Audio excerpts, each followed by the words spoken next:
Good afternoon, I'm Brian Reagan. This is Tyler Kelly. and we welcome you to our midday meditation on the Gospels. Today we're in John chapter 11, verses 28 through 37, Tyler.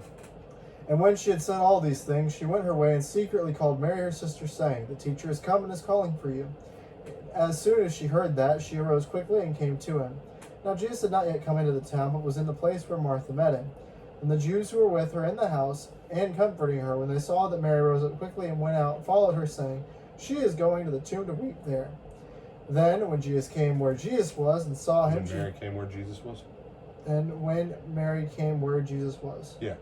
Yeah. Okay. When you play back the video, you'll see. Okay. Did I jump ahead a line or something? Yeah, when Jesus came to where Jesus was.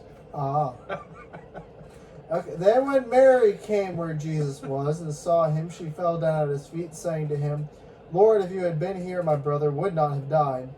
Therefore, when Jesus saw her weeping, and the Jews who came with her weeping, he groaned in the spirit and was troubled.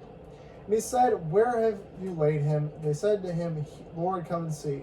Jesus wept. And the Jews said, "See how he loved him." And some of them said, "Could not this man who opened the eyes of the blind also have kept this man from dying?" All right. John 11:35, Jesus began to weep. There's a lot of things for why Jesus very possibly could have begun to weep. One of the main ones, though, that I look at is when we go back where it says, "And Jesus, seeing her weeping, and the Jews who came with her also weeping, he was greatly disturbed in spirit and deeply moved."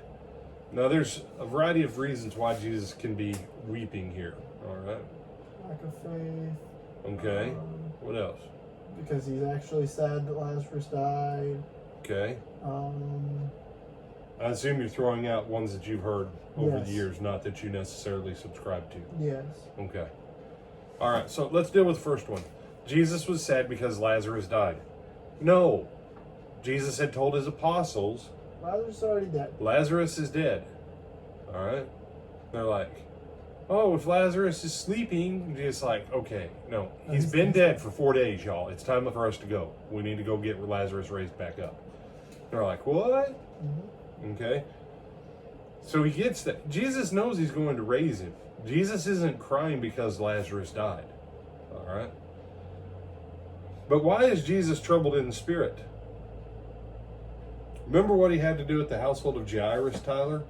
To the professional mourners who mocked Jesus to scorn with their laughter? He kicked them out on their tails outside. Yeah. If Jesus lets this thing go much further, he won't be able to raise Lazarus. No, brother, Jesus can do anything. No, he can't. I wish I knew whoever started that, so I could go back and be like, please don't ever say that. And then have a time machine, and every person who will ever say it ever after that. No, Jesus cannot do anything. Jesus can do all things. Yes, but that being able to do all things is very different than being able to do anything. When Jesus is in his hometown, he goes back, he gets there, he wants to do miracles, but what? It says, and there he could do no mighty work. Why? Because people who didn't believe in him. Yeah, he healed a few sick folk and left because of their unbelief. You said, well, no, see, that was different. No. One other time, it says, and the power of God was present to heal. And only one person got healed out of an entire room full of people. Jesus is troubled in spirit because Mary and Martha both said, if you would have been here, he wouldn't have died. So they're guilt tripping him. They're faith shaming him. Can we say faith shaming? Sure. I like it. What? Both guilt tripping and faith shaming the Lord. Yeah. Like, if you'd have just been here. Jesus is trying to keep his head on straight. He's here to raise him from the dead. And now here comes a crowd going, surely if this one who he could have kept. Oh! Jesus is like, where did you lay him? I need to get there now because y'all are about to sabotage this thing from a faith standpoint. And then Jesus weeps. Why though? And I can't remember the brother.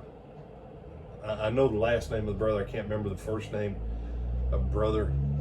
Probably 25 years ago, and it was made the most sense I've ever heard of why Jesus wept. He said Jesus wept because his friend, he was going to bring his friend back out of the bosom of Abraham. His friend who had lived faithful, who had died faithful, who had gone through the pain of death. He was going to bring him back into a world out of the paradise of the rest of God, of the peace of God, to go back into a world of pain, sickness, sin, sorrow, and to go through the process of death again, to demonstrate a point to humanity that most of the people would miss, not have the faith for. And in fact, when the Jewish leaders found out Jesus raised Lazarus from the dead, do you remember what their plan was? They have to kill Lazarus again. Yeah, they've tried to figure out how can we assassinate Lazarus and Jesus now. Let's kill them both. What? And so this is the challenge that you have going on here. And so this thing, why Jesus grow in his spirit, that's probably why. And that's still the best explanation I've ever heard for why Jesus wept. So, do you have anything you want to add on this one, my brother? No, sir. All right, with that, Lord willing, we'll see you back tonight for our Twilight Talks on the Psalms.